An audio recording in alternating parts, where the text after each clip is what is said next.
स्कंद और पद्म पुराण के अनुसार दोस्तों योगिनी एकादशी समस्त पापों का नाश करने वाली है। भगवान कृष्ण ने बताया था योगिनी एकादशी का महत्व, और ये जो टॉपिक मेरे को मिला है ये कहीं से मैंने पढ़ा है और ये बहुत ही मुझे अच्छा लगा, तो मैं आप अपने फ्रेंड्स को भी मैं इसके बारे में नॉलेज देना चाहती हूँ। तो आप मेरे वीडियो को अंत तक ज़रूर देखिएगा। तो जैसा कि हम जानते हैं कि पौराणिक ग्रंथों और धार्मिक मान्यताओं के अनुसार एकादशी के व्रतों को मोक्षदायी माना गया है, अतः साधकों को एकादशी व्रत अवश्य रखना चाहिए। योगिनी एकादशी सांसारिक सुख के साथ मोक्षदात्री है। ये एकादशी हिंदू धर्म में आस्था रखने वालों के लिए हर मास आने वाली कृष्ण और शुक्ल पक्ष की एकादशी तिथि का महत्व बहुत अधिक है।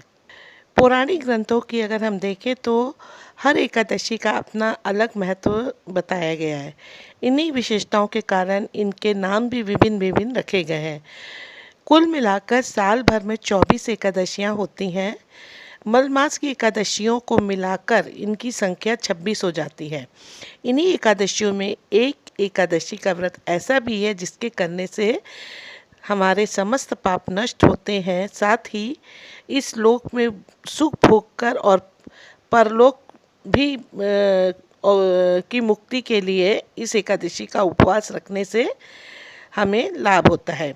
ये है आषाढ़ मास के कृष्ण पक्ष की एकादशी, जिसे योगिनी एकादशी भी कहा जाता है। योगिनी एकादशी जो होती है ये काफ़ी प्रचलित है। पौराणिक ग्रंथों के अनुसार ये तीनों लोकों में बहुत अधिक महत्व रखती है। आषाढ़ मास के कृष्ण पक्ष की योगिनी एकादशी पिछले महीने 24 जून को मनाई गई थी। अब मैं आपको बताऊंगी कि ये एकादशी क्यों योगिनी एकादशी कही जाती है। तो जैसा कि हम जानते हैं कि महाभारत काल की मैं बात कर रही हूँ कि एक बार धर्मराज युधिष्ठिर भगवान श्री कृष्ण से एकादशियों के व्रत के बारे में महत्व सुन रहे थे। उन्होंने भगवान श्री कृष्ण से कहा कि भगवान आप मुझे बताइए कि आषाढ़ मास की जो कृष्ण पक्ष की एकादशी का क्या महत्व है और इसका नाम एकादशी क्यों पड़ा। भगवान श्री कृष्ण ने कहा, हे राजन, इस एकादशी का नाम योगिनी है, जो कि समस्त जगत में जो भी इस एकादशी के दिन विधिवत उपवास रखता है, प्रभु की पूजा करता है, उसके सारे कष्ट और पाप नष्ट हो जाते हैं। वो अपने जीवन में तमाम सुख सुविधाएं भोग विलास का आनंद लेता है और अंतकाल में उसे मोक्ष की प्राप्ति होती है। योगिनी एकादशी का उपवास तीनों लोकों में बहुत प्रसिद्ध है।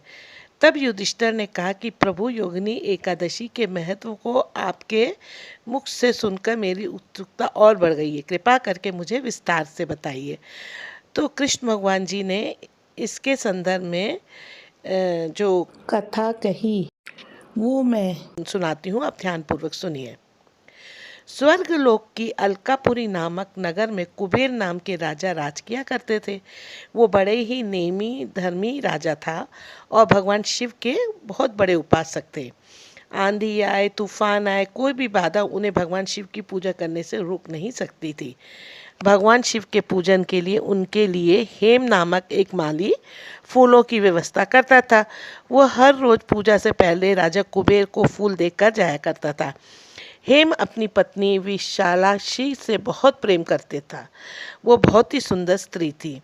एक दिन की बात है कि हेम पूजा के लिए पुष्प तो ले आया, लेकिन रास्ते में उसने सोचा अभी पूजा में तो समय है, क्यों ना घर चला जाए, और उसने आते आते अपने घर की राह पकड़ ली। घर आने के बाद अपनी पत्नी को देखकर वह कामस्तकत हो गया और उसके साथ रमण करने लगा। उधर पूजा का समय व्यतीत हुआ जा रहा था और राजा कुबेर पुष्प न आने से व्याकुल हुए जा रहे थे। जब पूजा का समय बीत गया और हेम पुष्प लेकर नहीं पहुंचा तो राजा ने अपने सैनिकों को भेजकर उसका पता लगाने को कहा। सैनिकों ने लौटकर बताया कि महाराज, वो महापापी है, महाकामी और अपनी पत्नी के साथ रमण करने में व्यस्त था। ये सुनकर तो कुबेर का गुस्सा 7वें आसमान पर पहुंच गया। उन्होंने तुरंत हेम को पकड़ लाने को कहा। अब हेम जो थे वो कांपते हुए राजा कुबेर के सामने खड़े था। कुबेर ने हेम को क्रोधित होते हुए कहा कि हे नीच महापापी, तुमने कामवश होकर भगवान शिव का अनादर किया है। मैं तुझे श्राप देता हूँ कि तू स्त्री का वियोग सहेगा और मृत्यु लोक में जाकर कोढ़ी होगा। अब कुबेर के शाप से हेम माली भूतल पर पहुंच गया और कोढ़ग्रस्त हो गया। स्वर्ग लोक में वास करते करते उसे दुखों की अनुभूति नहीं थी, लेकिन यहाँ पृथ्वी पर आते ही उसको भूख प्यास के साथ साथ एक गंभीर बीमारी कोढ़ से उसका सामना हो रहा था। उसे उसके दुखों का कोई अंत नजर नहीं आ रहा था, लेकिन उसने भगवान शिव की पूजा भी कर रखी थी। उसके सत्कर्म ही कहिए कि एक दिन घूमते घूमते वहाँ से मार्कंड ऋषि के आश्रम में पहुँच गया। इनके आश्रम की शोभा देखते ही बनती थी। ब्रह्मा की सभा के समान ही मार्कंड ऋषि की सभा का नजारा भी था। वो उनके चरणों में गिर पड़ा और महर्षि से पूछने पर अपनी व्यथा से उन्हें अवगत कराया। अब ऋषि मार्कंड ने कहा कि तुमने मुझसे सत्य बोला, इसलिए मैं तुम्हें एक उपाय बताता हूँ। आषाढ़ मास की कृष्ण पक्ष की जो योगिनी एकादशी आएगी, उस दिन तुम विधि पूर्वक व्रत करो और तो तुम्हारे सब पाप नष्ट हो जाएंगे। अब माली ने ऋषि को साष्टांग प्रणाम किया और उसके बताए अनुसार योगिनी एकादशी का व्रत किया।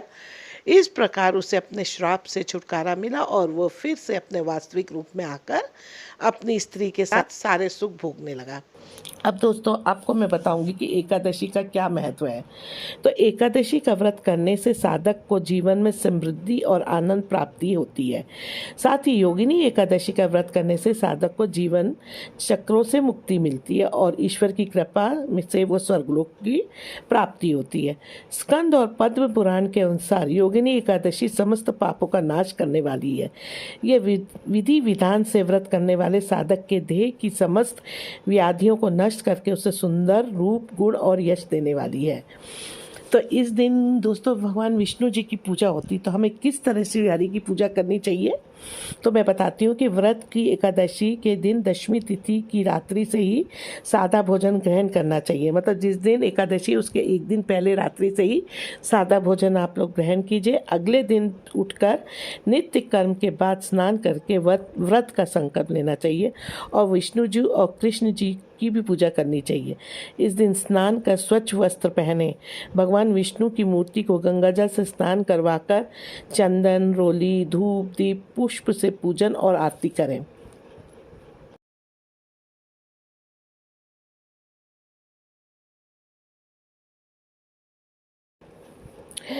इस दिन एकादशी तिथि पर चावल और तामसिक चीज़ें खानी नहीं चाहिए।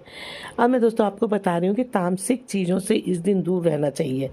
धर्म ग्रंथों में लहसुन, प्याज, तीखे मिर्च मसाले और मांसाहार को तामसिक कहा गया है। किसी भी तरह का नशा न करें, पूरे दिन नियम और संयम से रहें। इस दिन शारीरिक और मानसिक तौर से साधक के द्वारा किसी भी प्रकार की हिंसा न हो, इस बात का दोस्तों विशेष ध्यान रखना चाहिए। किसी की बुराई ना करें, हो सके तो रात में जागरण करते हुए भजन और कीर्तन करें। धर्म ग्रंथों के अनुसार एकादशी पर किसी भी प्रकार के अनैतिक कर्म से बचें और इस व्यवहार को दैनिक जीवन का अंग बनाएं। एकादशी व्रत जीवन में धैर्य, संयम व सादगी भी हमें सिखाता है। अब हमें इस दिन क्या क्या दान करना है, तो इस दिन पूजा करने के साथ साथ दान कर्म करना भी बहुत कल्याणकारी माना जाता है। विधि विधान से पूजा करने के बाद जरूरतमंद लोगों और ब्राह्मणों को दान दक्षिणा दे। छाता, अन्य, चप्पलें, वस्त्र अपनी क्षमता के अनुसार दान करें। अगले दिन सूर्योदय के समय इष्ट देव को भोग लगाकर, दीप जलाकर व प्रसाद का वितरण कर व्रत खोलें। इस दिन दोस्तों पीपल की पूजा से ही पितृ संतुष्ट होते हैं। तो इस दिन भगवान विष्णु के साथ साथ आपको पीपल के वृक्ष की पूजा का भी विधान है। पुराणों के अनुसार इस एकादशी पर पीपल की पूजा करने से हमारे जो पितृ संतुष्ट होते हैं, क्योंकि पीपल के वृक्ष में भी देवों का वास माना जाता है। तो दोस्तों ये थी मेरी आज की वीडियो, और अगर आपको पसंद आए तो आप इसे ज़रूर अपने फ्रेंड्स में शेयर कीजिएगा। मुझे कमेंट्स करके बताइएगा कि मेरी अब तक की जितनी वीडियोस मैंने डाली हैं आपको पसंद आ रही हैं कि नहीं आ रही हैं। हम जल्दी ही फिर आपसे अगले वीडियो में मिलते हैं। तब तक के लिए goodbye, have a nice day.